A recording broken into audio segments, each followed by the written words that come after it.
Hello, I'm George Liston, CA. Welcome to Dialogue, a program that explores the world of ideas and issues in international affairs, history, and culture. If we were to view Islamic militancy with the eye of a cartographer, we might find the terrain to be a pattern of widely shifting contours and richly varied features.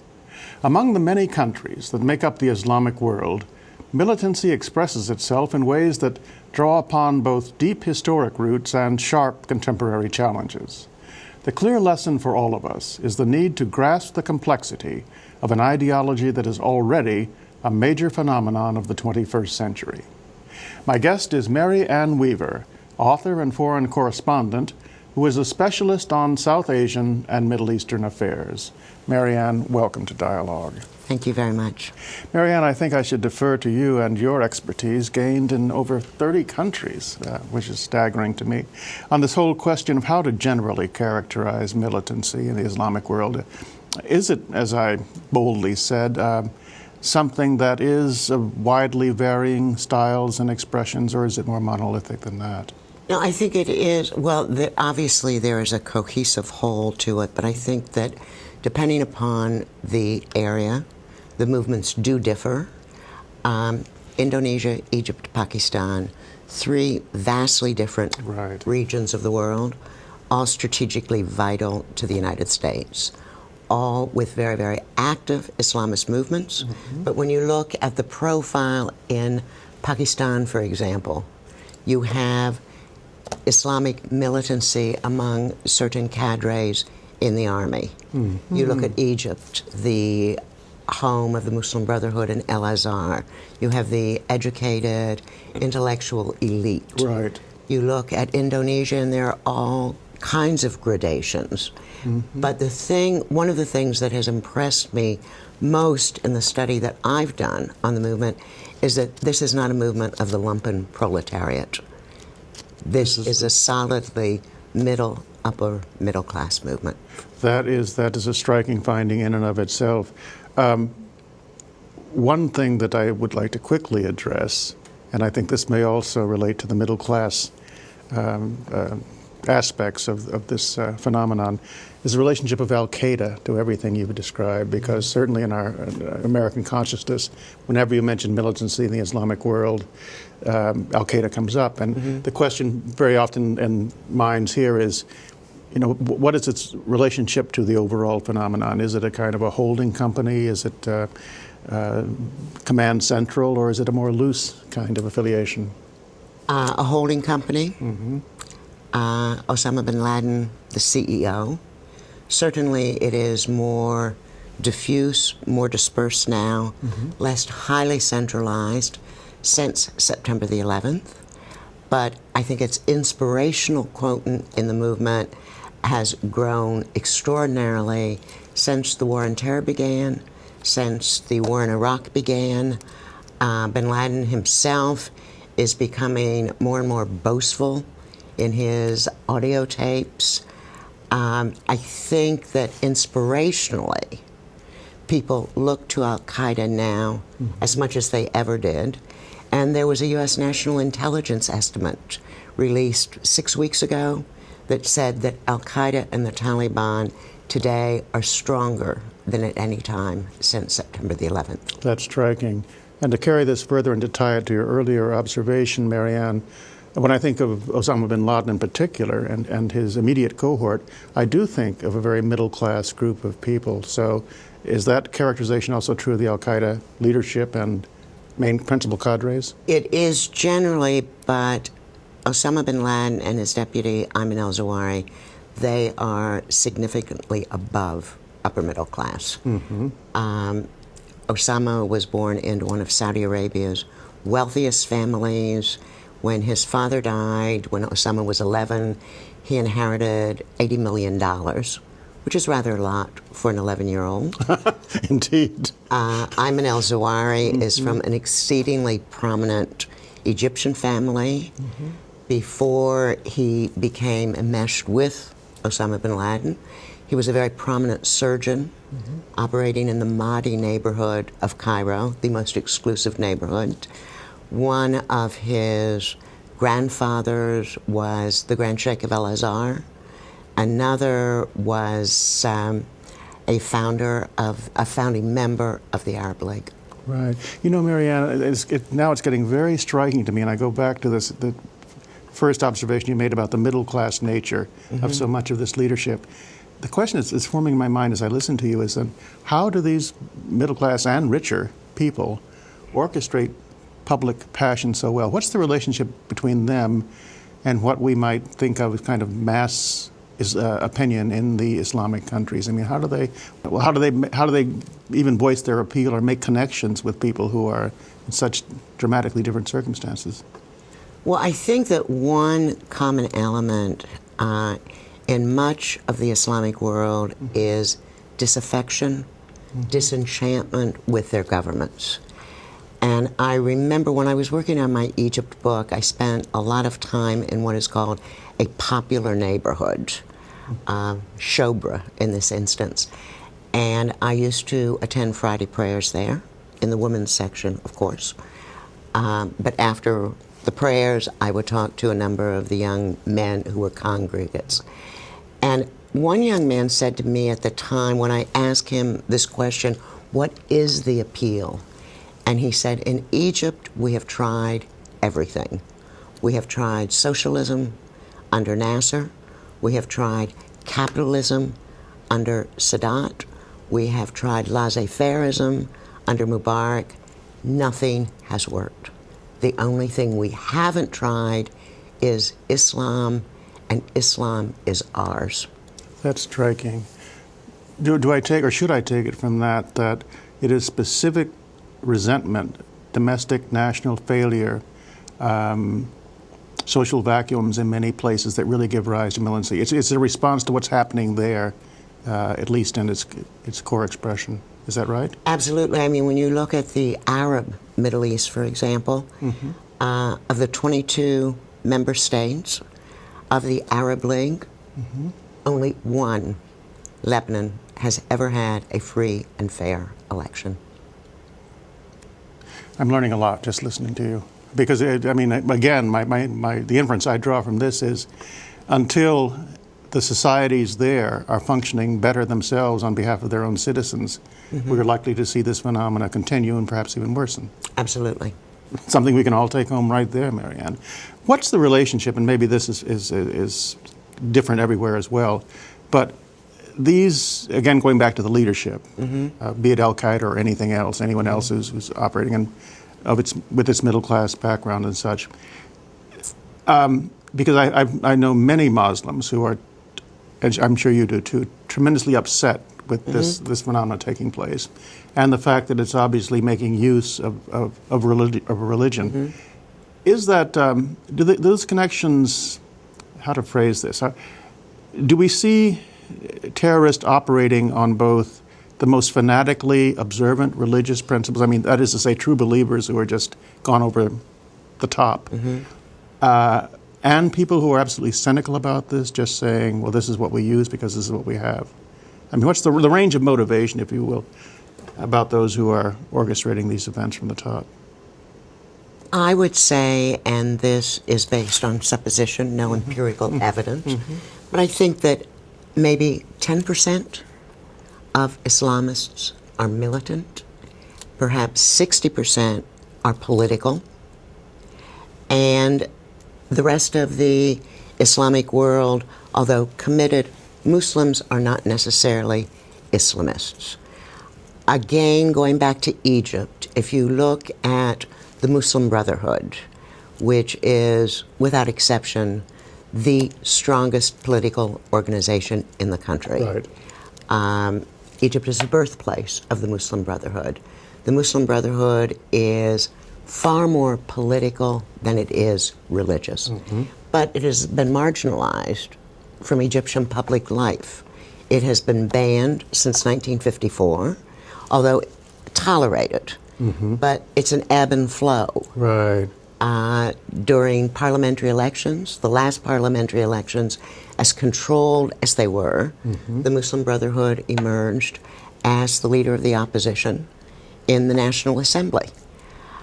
That being said, the Muslim Brotherhood is losing ground to the more militant organizations like Jamaat Islamiyah and Al-Jihad, because this generation of young men and young women are saying, but why should we in fact embrace your version of political Islam when in 54 years you have not even been able to get yourself legitimized and legalized? They're making a very practical decision, are they not? You haven't been able to deliver in political terms for us. Exactly. And therefore this alternative, rough-hewn and violent as it is, may do what we want to see done.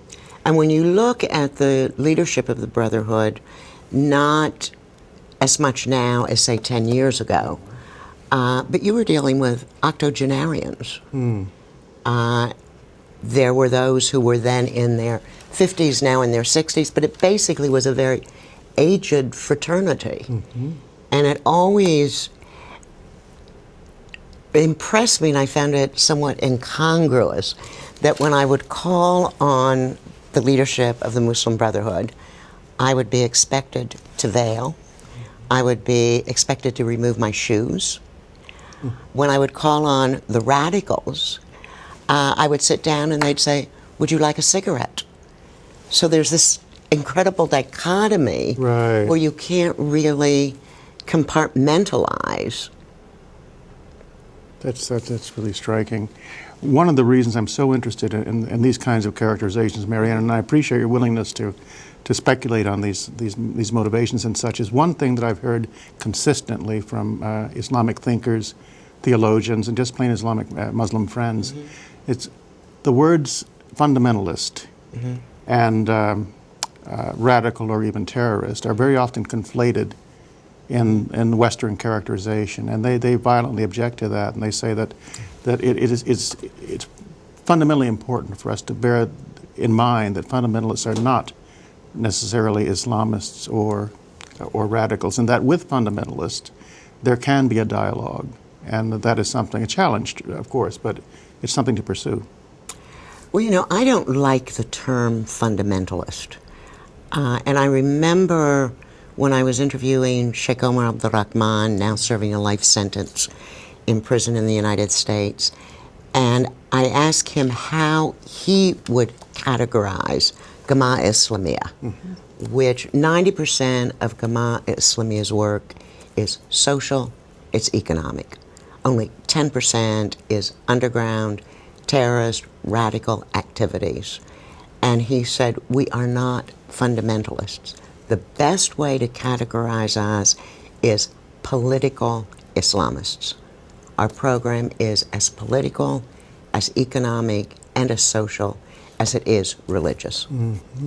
There are other Islamists who say fundamentalism really basically applies correctly in the definitive sense to Saudi Arabia. Of course. Where Wahhabism of the desert it prevails. Well, these are very important distinctions for us to understand and to use, and I appreciate you helping us with them. You know, in the outset, Marianne, I referred to this as a terrain, so to speak, that we might be traveling through. And to continue that metaphor for just a moment further, if you bear with me, if we were to view this whole subject of militancy and the many places in which it expresses itself and the many ways in which it does, there is one argument or one strain of thought that I'm going to introduce now, and I'm sure you've heard it a million times, and that with that kind of topography, Pakistan would be the epicenter. Pakistan would be ground zero. Right. Are you comfortable with those kinds of characterizations? Unfortunately, yes. You are? I am. Okay. Now tell us why. I mean, and this is not just a contemporary phenomenon. This goes back almost 30 years to the so-called Jihad in Afghanistan in the 1980s, the Soviet invasion in 1979, the U.S. support, last battle of the Cold War.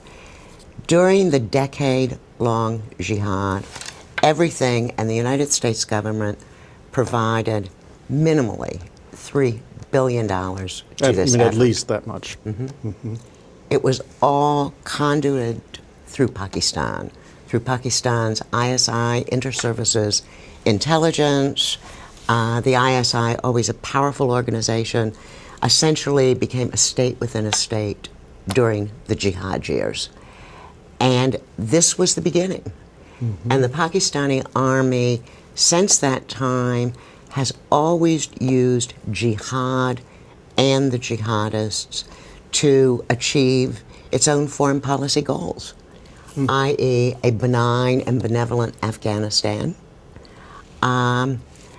jihadists trained, armed, sent into Kashmir.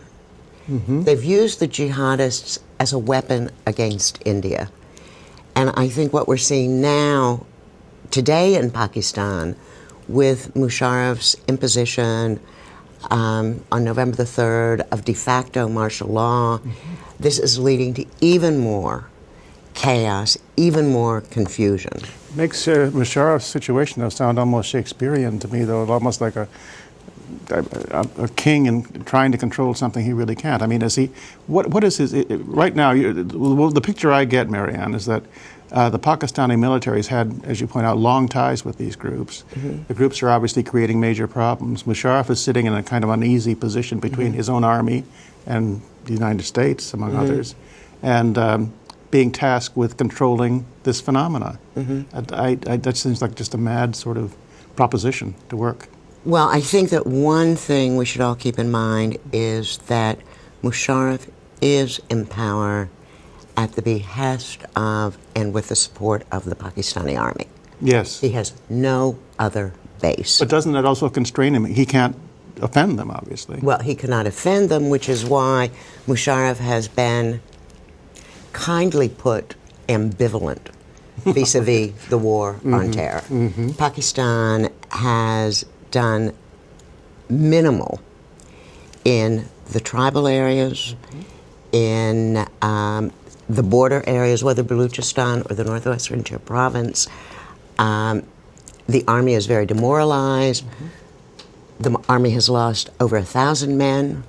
You are seeing today desertions on an extraordinary scale.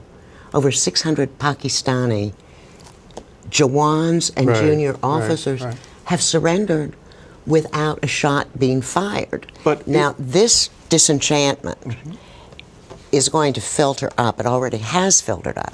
Now, what is going to happen when the majors complain to the brigadiers go to the lieutenant generals, who go to the corps commanders? The day that Musharraf is perceived to be an embarrassment or further tarnishing the reputation of an already demoralized army, that is the day Musharraf will be told to step down. Which is why he's perhaps been so adamant about things like holding on to his military rank as long as he could, and doing all those things, and so reluctant to move on Waziristan or the other provinces where the terrorists really are. Exactly, and I mean, he entered, as you know, into quixotic, what were called peace agreements with the tribals. Beginning in 2005, they were an utter disaster. I was told when I did a profile on Osama bin Laden 3 years ago that Osama bin Laden, from the time he left the mountains of Tora Bora in December of 2001, he has never left Pakistan. Now, if U.S. intelligence officials, military and civilian alike, are telling this to journalists, why does the Pakistani army say, we haven't a clue where he is? Why do the Americans publicly say, we haven't a clue where he is? You know, one of the striking things about this is whether it's Pakistan or Egypt or Indonesia, the other subjects of your study in your forthcoming book, these are all allies of the United States, obviously. And there's I think what you're touching on now is the political constraint this administration, or perhaps any administration, feels in bringing pressure on these allies to do what they have to do. But isn't this somewhat of a double standard? Oh, absolutely. But when we say democratization is what we want, all three of these nations are ruled autocratically. Right. All three of these nations are, in fact, being reigned over, and I'm not using that term loosely. There is kind of a feeling of divine destiny on the part of all of these leaders. And the military we have more leverage in Pakistan than anywhere else, but we're not using that leverage. You bring us right to a point I want to get to, and that is what we might call the overall generalized phenomenon of anti-Americanism as is perceived among these populations. Reason one might be what you're just saying right now, that there may be, and I pose it as a question to you, and I think I know the answer, a popular feeling the United States does not do what it should do to make these democracies function as such. But also in the Pakistani context, Marianne in particular, this, quote, anti-Americanism probably also relates to some real policy and historical issues, does it not? I mean, for example, their sense that we were very encouraging of and supportive of them at the time of the Jihad against the Afghan war, then abandoned them. And that might be going through all the classes there and other issues as well. Okay, that is an area in which I am sympathetic to the Pakistani army because we did walk away. In February of 1989, when the last Soviet tank crossed the bridge, we packed our bags. The following year, we enacted the Pressler Amendment, clamping severe sanctions on Pakistan because of its nuclear program. There was no parity. India was working on its nuclear weapons program at the same time and with greater speed and alacrity than the Pakistanis. We could have done this better. Those sanctions, in fact, did they not, in fact, go into effect from 90 to 2001? In other words, there was a decade of our sanctions against Pakistan for this reason. And by 2000, 2001, they were being whittled down and diminished. Right.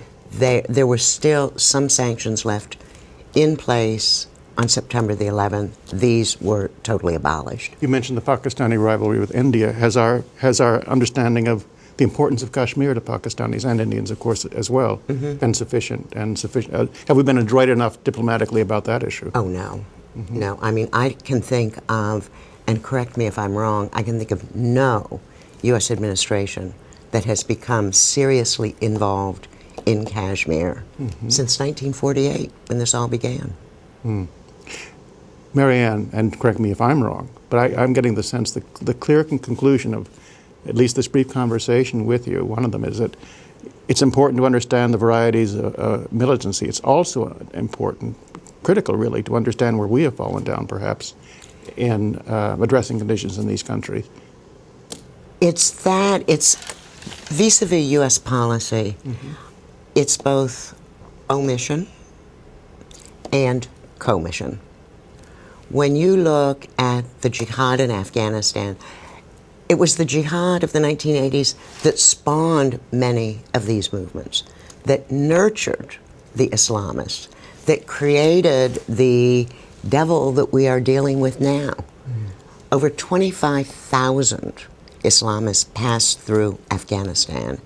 Afghanistan became, and Pakistan, Peshawar in particular, Afghanistan and Pakistan became a Moscow central for these groups. It was the first time ever that someone from Morocco met someone, a kindred spirit from Indonesia. These networks were established during the jihad in Afghanistan. When you look at Osama bin Laden, for example, Osama bin Laden became politicized by the jihad in Afghanistan. He then became radicalized by the Persian Gulf War, when U.S. troops were on the sacred soil of Mecca and Medina. Right. And it wasn't just Osama, it was all of these people. Then there's the war on terror. Iraq has been a disaster vis-a-vis the image of the United States abroad. Osama bin Laden could not have dreamed of anything more than useful, almost Emblematic, really. emblematic. Recruitment has gone up. The jihadists have a new battlefield on which to fight. One of the ostensible reasons that we went into Iraq was because of ties between Al-Qaeda and Saddam Hussein, which of course was fanciful. The two men despised and loathed each other. As we know now. But what we see now, with thousands of foreign jihadists coming into Iraq, it's become a self-fulfilling prophecy. So when you look at Afghanistan and the Jihad, when you look at the Persian Gulf War, the war on terror, which is being very, very badly mismanaged, the war in Iraq, the Israeli-Palestinian issue, there really is, the United States has lost so much of the moral high ground. You know, Marianne, this has been an extraordinary conversation for me, and I'll tell you exactly why. Your expertise on the subject of militancy is well known to me before we began it. What I've learned just sitting here in this last half hour or so is the relationship, or the failures perhaps, of our own side in coming to grips with this, in its origins, in its growth, and now, of course, in its expression. I thank you profoundly for that, but I'm going to task you with the absolutely impossible task in a very brief space of time, if you just give us the principles as we conclude now of turning this around. I mean, what would be, if you had to list them, what kinds of steps should this government and its allies in the West start to take, at least, to correct this quite terrible situation? I think that we should do what we have said we want to do, and that is democratization. I do not think we should allow the Musharrafs and the Mubaraks of the world to walk away scot-free with billions and billions of dollars of U.S. taxpayers' money with no accountability. We should attach strings to our aid. We should set up timelines, timetables for the implementation of U.S.-funded programs. We have given Pakistan $11 billion. I think that is superb advice right there. Let's hold that, and we're going to come back and carry this subject on. But that right there is fantastic advice. Thank you, Marianne Weaver. Thank you very much. Enjoyed it. And that's our program. We appreciate your comments, and you can reach us at dialogue@wilsoncenter.org. I'm George Liston, CA, and you've been watching Dialogue, a co-production of the Woodrow Wilson International Center for Scholars and MHZ Networks. Dialogue is also on the MHZ Worldview channel, which is available to public TV stations nationwide. For more information, go to www.mhzworldview.org. Please join us again right here next week, and thank you for watching this week. Marianne, you were fantastic.